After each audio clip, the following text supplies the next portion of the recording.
Hi, everybody. If you could take your seats, then you'll have to listen to me talk next. So,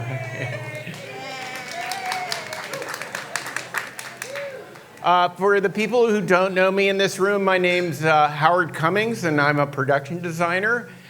Seems that I'm one of the few in New York who have worked in digital stages, so that's why I'm here by default that you're stuck with me. So, I thought tonight I'm just going to talk a little bit about, there's a lot to take in. I know you guys got a primer on this, and it's a little overwhelming. I was overwhelmed when I first started down this venture, but even I could process it. So you're not hopeless. It'll be okay. And don't expect to remember everything except frustum. Frustum is sounds like you know what you're doing if you can say that word. So it's cool. So I thought what I'd do is I just want to talk a little bit about my journey in this world and how it started, and briefly, and I'm going to show you some clips because it'll be better than me talking the whole time. So I'm sorry, I missed the beginning. We forgot to my name's Howard Cummings. Oh, you're Howard. Yeah. I took over Westworld, and so I did season 2 and 3 of Westworld. And I got to work with a great group of people, headed up by Jonah Nolan. And he is a great experimenter of everything. We can't do anything in a straightforward way. It all must be like thinking out of the box all the time, which is great. It's definitely interesting. And so he's always been interested in new technologies, and in many ways got his foot in this early on, and will help start to promote this technology. So I'll show you this little clip here, and you can hear him talking about that. But the ball was sort of given to me when I showed up in season 2, and then we've taken it all the way toward it's more fuller to working on a full volume stage.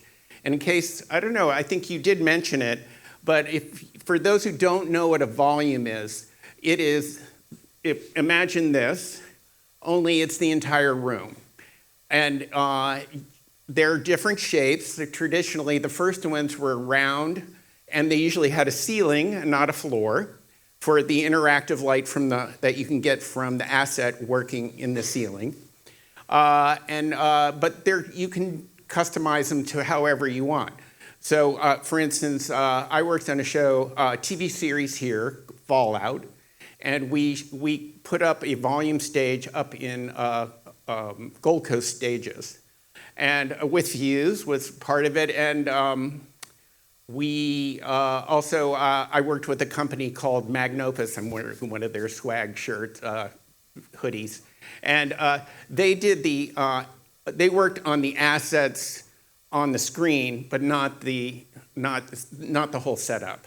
So I'll refer to them. You'll see in this thing. But for now, I wanted to start with the journey of how we started fooling around with just screens and trying to make them parallax and do that stuff.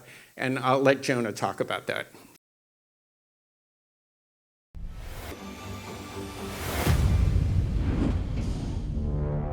The Mesa facility, what we're imagining is a 95-story building hidden inside a mesa in the desert. You can't go shoot there because it doesn't exist. Sure, you could do it with green screen or a matte painting. It just means as a filmmaker that you're very limited with how much you could do with the camera. We wanted to be unlimited in these sets. We wanted free reign to move the cameras wherever we wanted. So what we began developing was a technology that didn't exist at that point. We built our own supercomputer. We wanted to put a sensor on the camera, have a projector, a screen, and when I wanted the camera to move, we wanted to have backgrounds render in real time. We built this artificial environment in Unreal. There were a lot of things that looked really exciting, but there was a lot more of a lag. The lighting wasn't there, the shadows weren't quite there.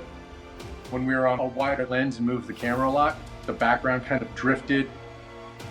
The tools were vanishingly close, but it was not possible at that point.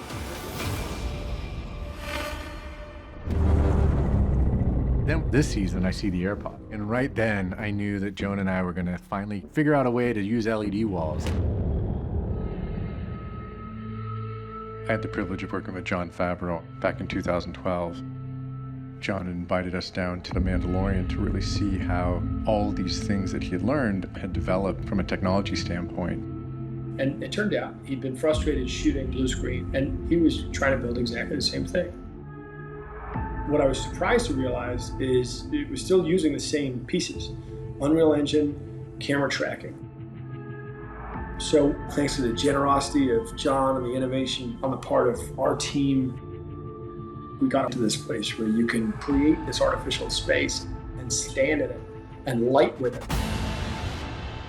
When we started out in Hale's office, we wanted to build out a 3D photoreal view of the City of Arts and Sciences. Our approach was, while we're there shooting with the actual actors, the exteriors, we're going to gather up all of that visual information and create a soundstage in Los Angeles that allows us to take a wormhole back to Valencia, whatever we want. The whole new challenge was taking all of these incredible digital ideas and saying, well, what happens if we do it on film? That's where, for us, the magic happened. A small army of technicians over at Epic and Unreal and Fuse helped shoot this on film. It's beautiful. The grain softens it and even makes it feel more real. But then when we got to the AirPod sequence, we really wanted to have these real environments. We went up and shot helicopter plates and shot these full panos and 180 views. Mark and his team of special effects built this entire gimbaled system with our AirPod on top. We were able to capture all the little shadings, all the little bits of interactive light on the actors' faces. You see someone's body shift, and you see that, and you feel all those different things, the things that you just can't fake. We really tried to take reality as much as possible and make it feel like our world in a new way. Filmmaking, in some ways, has its roots in magic. And so much of filmmaking is doing the hard work to make what's on screen look effortless. One of the things I'm proudest of this season is the technical accomplishment. It's this marriage of those shots. Some of them are almost completely CG, some of them are almost completely practical, but they all work together to give you the reality of this one moment of this woman who we have seen trapped, finally made it to the outside world. You want to be with her and not for a second doubt the reality of that. For me, the dream is in the environments that you can't actually go to. Create that space, take your cameras, take your actors, make it as real as possible so that you can really feel this magic trick.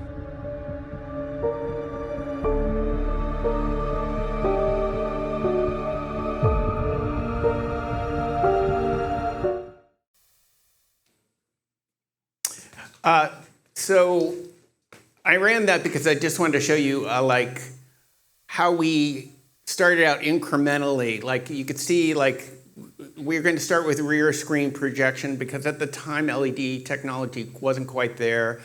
They couldn't get the game engines to work. I'm constantly being asked, if you look at the Westworld sets, most of them don't have windows, and that's because Jonah hated the way Translights looked.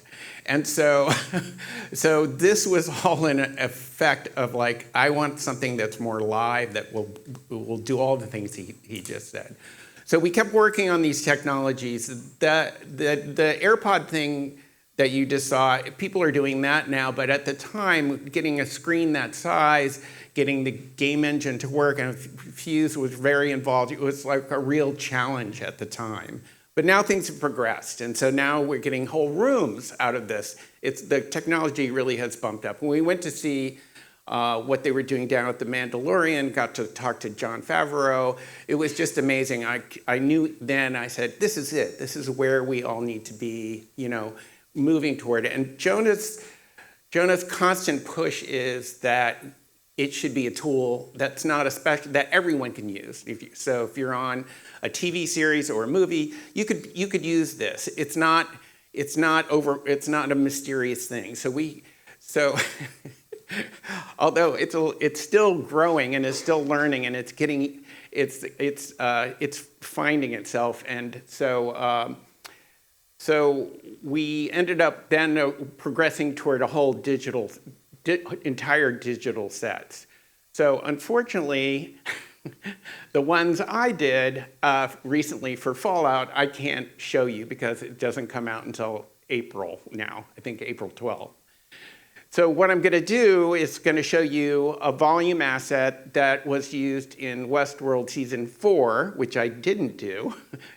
So I'm talking about something I didn't do, and so just bear that in mind. However, I passed the show down to the supervising art director. His name is John Carlos, who had been on the show since day one, and he's amazing. And I totally knew it. And so, but I was helping set this all up at the same time. But it's really his project, and you'll see him talk about it as well. So this was now moving to the next level. So you can watch this and see what they did. The most challenging thing we're doing this season by far is Times Square. A real-life environment with big depth, reflective surfaces, LED screens, people, background, the whole deal. It's something that needs to feel like a real environment, that needs to feel like something that we know, that feels familiar but also futuristic. The challenge of natural light and buildings and trees and foliage and all those different things tying together. We really did try and do something that's one of the hardest things to do. In order to control Times Square and to show the progression that we thought was appropriate for the story, Jay Worth and the visual effects team pitched that we use the volume, which would allow us to really create a space that was different and unique and could show a Times Square that didn't exist. One of the ideas that I had was that all of the billboards and the commercial content, which is no longer needed since all the humans are controlled by Hale, could give way to a digital version of Central Park. So all of the LED walls and billboards now become a forest of trees that allow you to come into this space and feel a natural energy amidst the urban environment. As we move into episode 8, where the chaos ensues and the world is reverting back in terms of civility, we started to play with the original content starting to bleed back through. So the previous known Times Square glitching back in amongst the trees. This is something that we have to plan way ahead of time, because knowing which way the directors want to look and which way they want to shoot is very helpful, so that we know exactly what we have to do to this asset to make it look great. You have to plan, and you have to plan well.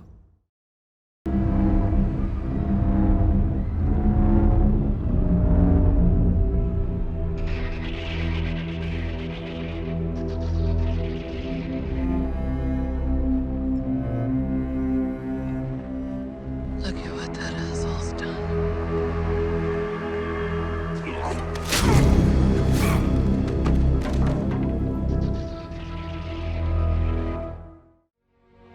My world.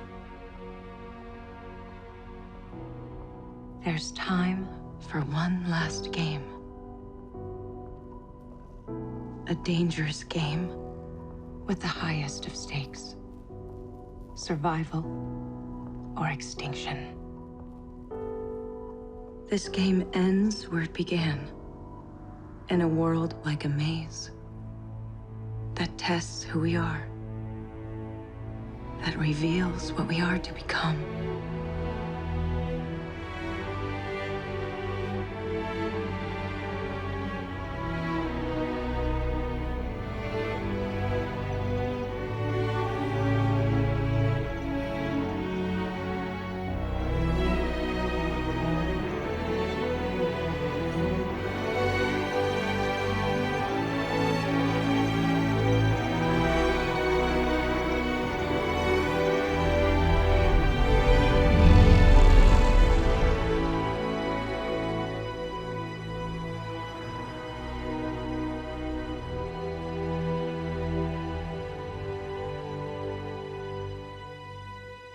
One last loop around the bend.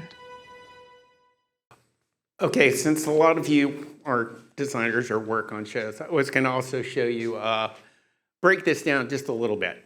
So let's see. So this is a basic, actually, plan of the stage. with the greens in it. That's why the greens are highlighted. This, I think, is a greens plan. But you can see the outer shape that's the LED walls of the volume, and that's what you're looking for. That's what you were looking at. So they're building the roadway. They put down that they didn't have a floor like this. They used a roadway. They built in a roadway with diagonal paths and greenery.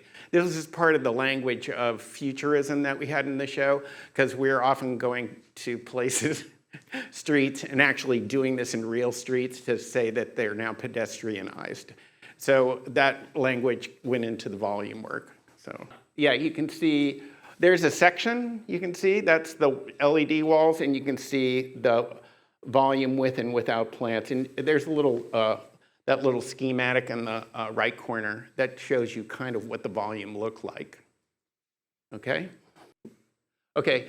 This is actually a 3D model shot, just a simple one of the whole asset and the set pieces together.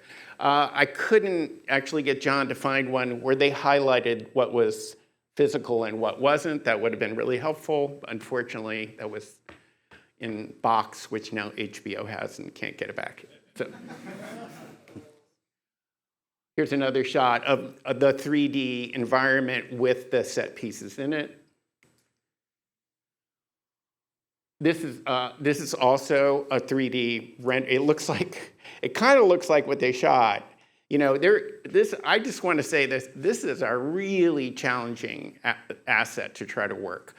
And mostly because, see how much black is in here? It's quite difficult. It is difficult in volume to get real true black. It's a challenge. And you saw that Hale was wearing that black leather outfit, and that was the blackest thing in the set. So there were challenges that they tried to work through, and they added a certain amount of haze and things like that.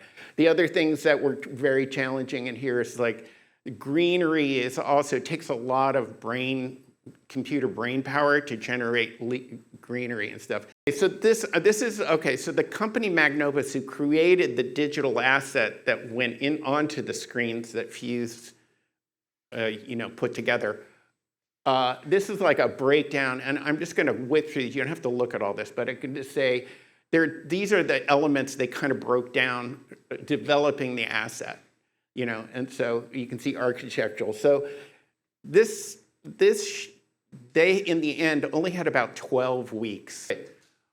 This is John Carlos's set sketch. He's very annoying, because this is what he does for his set sketch. Okay.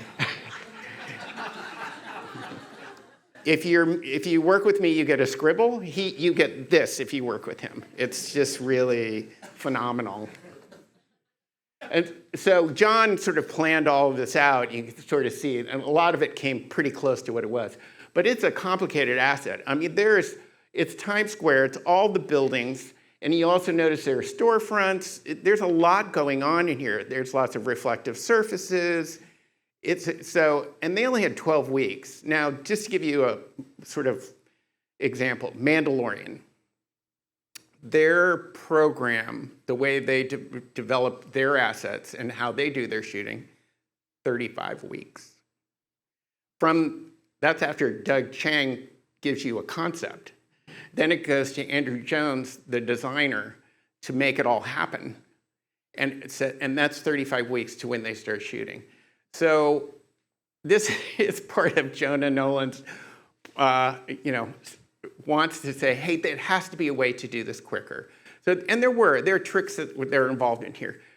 Like the Times Square model was actually purchased, and then heavily altered. Even some of the storefronts were purchased as assets that you can get.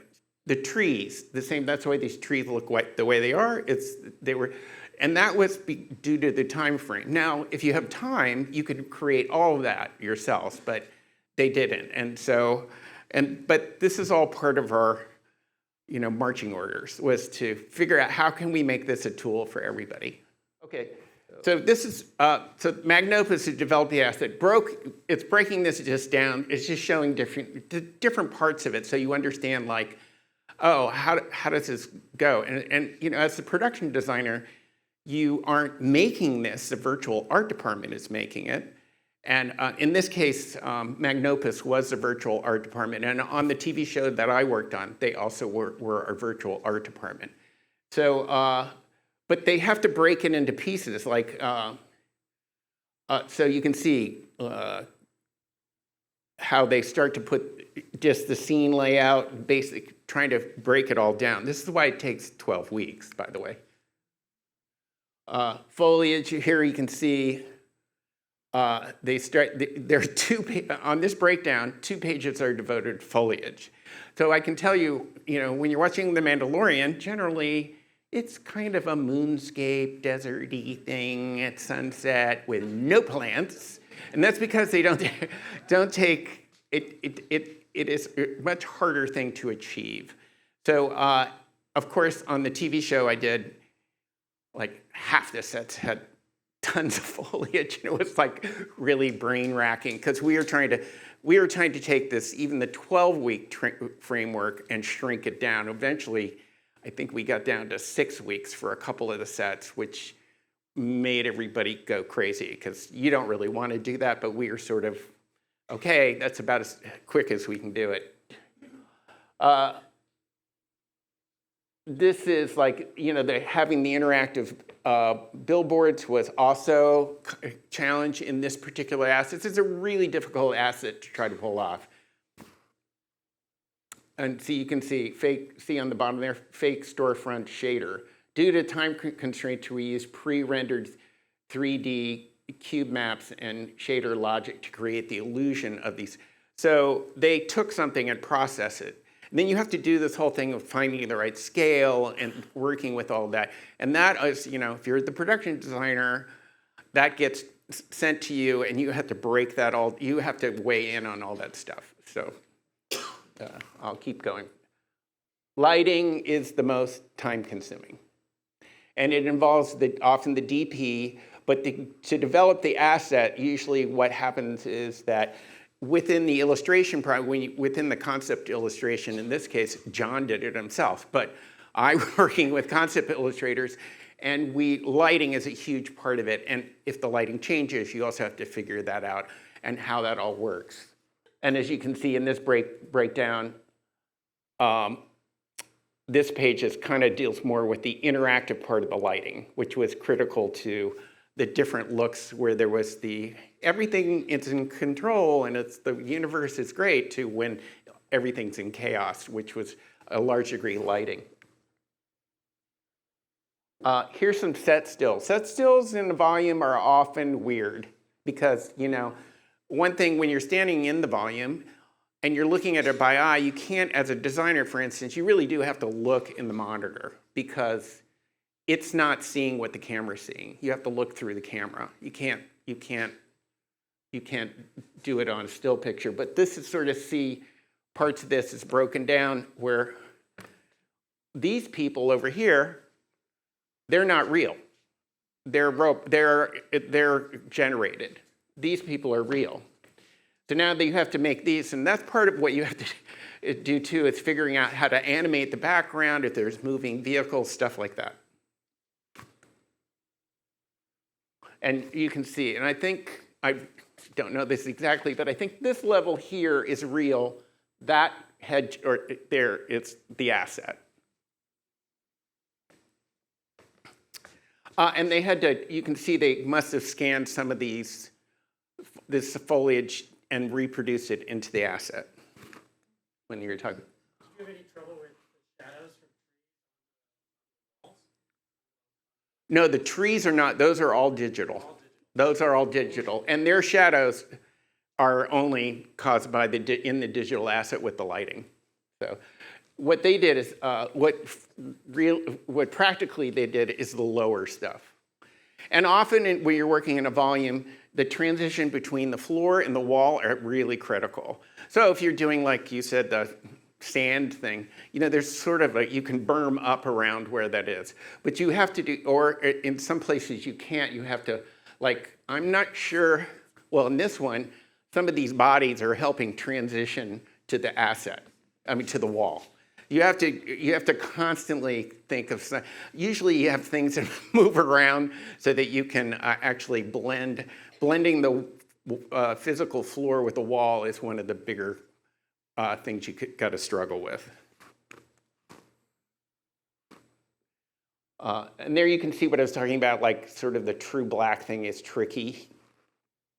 But again, I work for somebody who says, no, we're going to try it. You know, we just do it. So there you go.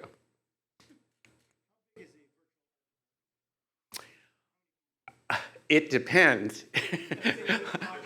I'll show you this chart, but it says the word army in it at one point. So, I mean, how many people do I deal with? You know, there's like maybe 2 or 3 principal illustrators, and then all the texturing, it's all broken out and it's outsourced. So a lot of the texturing, some of the lighting, all that gets farmed off to people who could be anywhere. I have no idea. And then, but I'm dealing with the, you know, there's a head, you know, it's kind of like the art department. There's a head person, and then there's basically set designers. You know, the illustrators are sort of like set designers, and it sort of works it way down. So it can be there's a lot of people. Okay. Okay, so I was having trouble wrapping my head around how does this all work, and so I asked one of the people at Magnopus, AJ Scotto, I said, can you just lay out a graph for me about how this all works? Who talks to who? How do you do that? So this is sort of the virtual, you know, sort of just the order of who does what. Okay, so we're in this Zoom meeting because it's, you know, COVID time, and then I look in there and I go, the production designer started at the top in the middle. And I said, I've never done, and I'm going, I think this is a big mistake. You know, there's a lot of arrows going to me. I said, I have no idea what we're doing. And I said, do you really think I should be the, you know, and they all said, yeah, no, the buck stops with you. So, I mean, you start with the director and the producer. The cinematographer also has a huge job. The lighting and everything is really difficult. So, for instance, on the TV show I worked on, we had a hiatus. We did like 3 episodes, and then we had a hiatus, and we went back. On the second one, we had to have a designated cinematographer that only did the volume stuff, because the prepping, working with everybody is so time-consuming. But you can see how everybody, you know, so I'm basically talking to these main people, but then one of the things we haven't discussed is that you can build the asset, and you can take like a white model basically, and then you can actually tour in VR. You put on VR glasses, and you can walk around the set physically with the director and say, so instead of showing just a rendering, you're actually in the set. He can actually block things out. In fact, they want to. So you have to have these VR sessions where you, and weirdly, we had several directors. Some of them didn't really like it. But then when you're in a room with other people in VR, you suddenly see how their brain works. And I was working with one director, and it was like, I was trying to see what he was setting up. You can pick real camera. You can be in there with the DP. You can pick the real lens. You can actually eventually work into the real lighting. You can set the lights. They also now you can actually pick, the gaffer can say, I want to use this particular instrument, and you can see what the light is. It's amazing. You can actually you can figure this all out way ahead of time. Now, the problem is you need the time.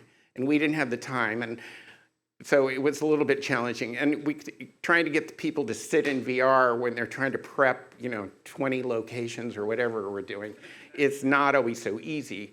So we kind of didn't do it to the level like The Mandalorian. I mean, Andrew Jones, I've watched him work in VR, and he's amazing. And you can pick things up, and you can move them around. Oh, that table's in the wrong place. You can just grab it with the tool and move it over here. What if that building, you can move whole buildings. You can do anything. It's cool, but it's also like, like you can do anything, which means you have to deal with that. So, I looked at this and freaked out, and I said, I have no idea how I'm going to do this. So I can just tell you that I figured out one thing I had to figure. You have to have a lot of meetings and stuff, and so what we ended up establishing is that I would work with the VAD team and have a meeting. Then we'd have to have a meeting with the DP and the director. And we'd do this once a week. So I'd have basically 3 meetings. I'd have the prep meeting, I'd have that meeting, and then I'd have, once those decisions were made, then we had to bring production in because they have to figure out how to get all that happening, and you have to get the producers involved. So it is a lot of time. I felt like I've done a lot of shows with foreign units, and it was like having a foreign unit, except it was there the whole time. I mean, you were always shooting in Namibia or wherever the hell you were, basically in the volume. So it was like, and I was basically, I don't know if she's here. Ann Bartek was supposed to show up. There's an art, oh, there she is. Okay, find her because I made her be the bad, so we had to integrate between the physical art department and the virtual art department. And there's a lot of things to talk about. We talked about photogrammetry, scanning things, delivering of assets. How did it all get there? Nara DeMoro's here. She was the researcher, but she was also the coordinated, making sure all the set designers, we were drawing and making stuff and had to go to them, and they'd have to model it. And so there's a lot of communication between the departments, which I couldn't completely do. There's also a lot of presentations you have to also do. So it's interesting. This somebody I know was asking about, how long does it take to scan something? And I go, oh, that's nothing. That's really quick. The problem is it has to get on the wall. And to get it on the wall and have it look good, that takes time. And so, well, this is just a bunch of boxes, apparently. So this sort of breaks down like this is their schedule. This was a make-believe schedule for a 16-week prep. Okay, ideally that's maybe a good, okay. But so there's all these people, everything has to go through. So I can tell you, I have actually Naomi Shohan sitting here, and we have a good friend, David Lizanne, who's a supervising art director.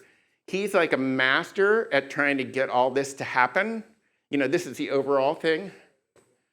You still can't read it. Sorry. That's okay. Okay, I'm almost at the end anyway. So there are several markers. The thing to know is that there are several markers that you have to hit on the way.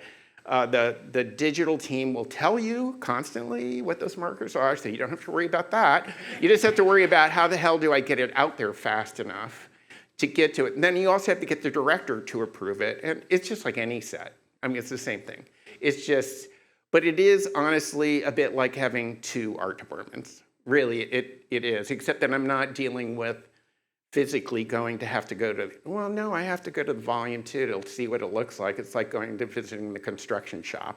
Like, what's it looking like? And so it is a time-consuming thing, but I think ultimately this is all I think we're working toward a direction, and one of the reasons I wanted to talk about this, because I'm excited about it, and I think it can be a tool that everyone can use here, and it all sounds like a big mystery right now, but it's really not. I mean, seriously, if I can figure it out, anyone can. And so, and if I can, and it was true, I had to end up organizing it, but if you think about that, it's probably a big disaster, but it actually worked. And I was like, and I could go to the producers, and I could say, no, this has to happen now. No, you have to, the director has to get into the VR session. Otherwise, I need to have these answers to deliver this if you want it to look like this. And we continued in that last show that I can't show you, the one I did. We continued to press the boundaries of turnaround, the types of thing. And there's ways to shrink things, and I'm learning those as we go along. But I think it's all, attainable for all of us, and and it will get better too. I believe that it's also going to be at one point, it could be very hard to tell is that a real thing or not a real thing? And I think we're getting closer to that as well. So the technology, even this, it was like Amazon funded in 2020. We did a whole thing with, they gave us, we just had it was during COVID, they gave us an experimental lab to do, which was great. And we had robotic cameras and also robotic screens. I forget why we thought that was a good, and retro reflective materials.